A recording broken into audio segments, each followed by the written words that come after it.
تو حضرت موسیٰ علیہ السلام نے عرض کیا لا نہیں، اور حضور اکرم صلی اللہ علیہ وآلہ وسلم نے مجھے خلعت پہنائی۔ قلائد الجواہر سواد 22۔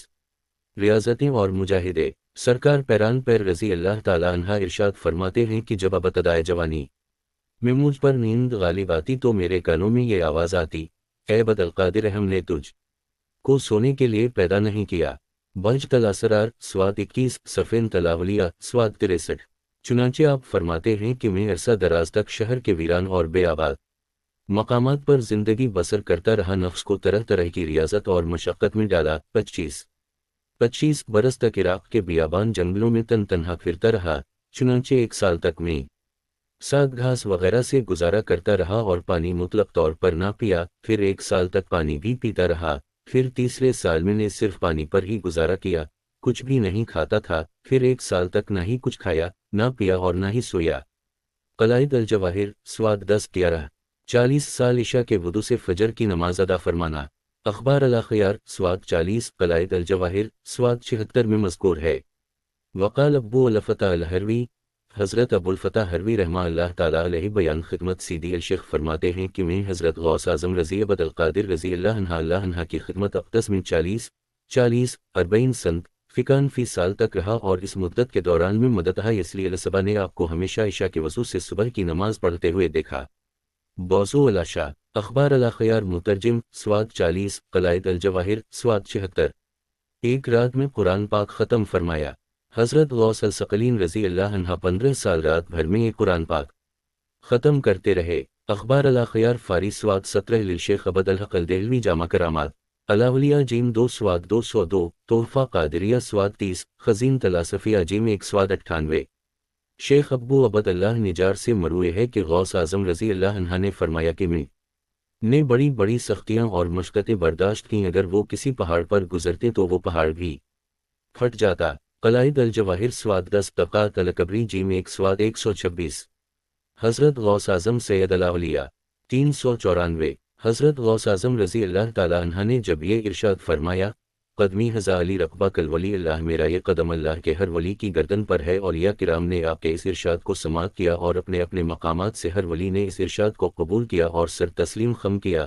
خواجہ شاہ نقشبند حضرت خواجہ بہاؤالدین نقشبند رضی اللہ عنہ سے حضرت غوث اعظم رضی اللہ تعالیٰ عنہ کے مذکورہ ارشاد مبارک کے متعلق دریافت کیا گیا تو آپ نے ارشاد فرمایا، گردن ہی نہیں، آپ کا قدم مبارک میری آنکھوں اور بصیرت پر ہے۔ ربیع الثانی علی عنی و علی بصیرتی تفریع الخاطر سواد 20۔ غوث اعظم رضی اللہ تعالیٰ عنہ کی کرامت۔ حضرت شیخ الاسلام عارف باللہ امام محمد انوار اللہ فاروقی بانی جامعہ نظامی رحمہ اللہ تعالیٰ علیہ نے مقاصد الاسلام حصہ 8 میں ایک عنوان غوث الثقلین رحمہ اللہ تعالیٰ علیہ کی سلطنت قائم فرمایا، اور حضرت غوث اعظم رضی اللہ تعالیٰ عنہ کی کرامت اس طرح نقل فرمائی۔ دائرہ المعارف میں مولم بطرس بستانی نے یہ روایت نقل کی ہے کہ ایک شخص نے حضرت سیدنا عبد القادر جیلانی رضی اللہ تعالیٰ عنہ کی خدمت میں حاضر ہو کر کہا، میری ایک لڑکی گھر کے چھت پر چڑھی تھی، وہاں سے وہ غائب ہو گئی۔ آپ نے فرمایا کہ آج رات تم محلہ کروخ کے ویرانہ میں جاؤ اور 5ویں ٹیلا کے پاس بیٹھو اور زمین پر یہ کہتے ہوئے ایک دائرہ اپنے اطراف کھینچ لو کہ بسم اللہ علی نیت عبد القادر۔ جب اندھیرا ہو جائے گا تو جنات کی ٹکڑیاں مختلف صورتوں میں تم پر گزریں گی، ان کی ہیبت ناک صورتوں کو دیکھ کر ڈرنا نہیں۔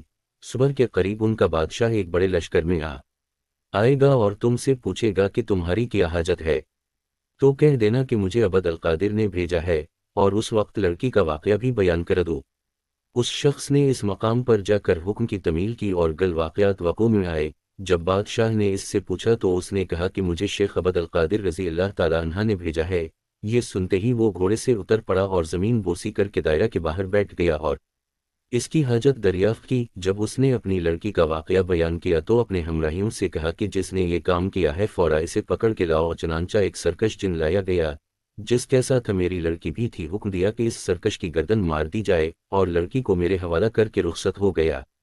حضرت غوث اعظم رضی اللہ تعالیٰ عنہ کی یہ کرامت نقل فرما کر حضرت شیخ الاسلام علیہ الرحمہ ارشاد فرماتے ہیں، اس سے جنوں کے علم کا بھی حال معلوم ہوتا ہے کہ دائرہ تو کروخ میں کھینچا گیا اور مسافت بعیدہ پر بادشاہ کو خبر ہو گئی، کیونکہ رات بھر چل کر قریب صبح اس دائرہ کے پاس پہنچا جو صرف حضرت شیخ کی نیت سے کھینچا گیا تھا، اور اس سے حضرت غوث الثقلین رضی اللہ تعالیٰ عنہ کے تصرف کا حال بھی معلوم ہو گیا کہ جنہوں پر آپ کا کیا اثر تھا کہ لکیر جو آپ کی نیت سے کھینچی گئی تھی وہاں بادشاہ بذات خود حاضر ہوا اور زمین بوسی کی۔ مقاصد الاسلام حصہ ہشتم سواد 169/170 برادران اسلام۔ حضرت غوث اعظم رضی اللہ تعالیٰ عنہ کی اس کرامت سے یہ حقیقت بھی آشکار ہو رہی کہ جن اور انس ہر دو آپ کی ذات عالی سے وابستہ ہیں اور تابع فرمان ہیں۔ تعلیمات حضرت غوث اعظم رضی اللہ عنہ۔ حضور غوث اعظم رضی اللہ عنہ نے اپنی تمام توانائی کو تحفظ اسلام اور اعلیٰ کلمہ الحق کے لیے صرف فرما دیا، اپنی زندگی کا ہر لمحہ فروغ دین اور اصلاح امت کے لیے وقف فرما دیا۔ آپ ہر وقت اللہ کے دربار میں متوجہ رہا کرتے، حضور اکرم صلی اللہ علیہ وسلم سے عشق و محبت، اتباع و اطاعت اور پیروی شریعت کا آپ پر اس قدر غلبہ ہوتا کہ خلاف شرع کوئی کام نہ فرماتے۔ سفر و حضر، خلوت و جلود، بزم و زم میں کبھی کوئی سنت و مستحب عمل ترک نہ فرماتے، ہمیشہ مشتبہ امور سے گریز فرماتے۔ ایک شخص آپ کی خدمت میں حاضر ہوا، چند روز گزرنے کے بعد اس نے رخصت کی اجازت مانگی اور عرض کیا کہ میں آپ کی کرامات سے متعلق سنا تھا، لیکن حالیہ قیام کے دوران میں نے کوئی کرامت نہیں دیکھی۔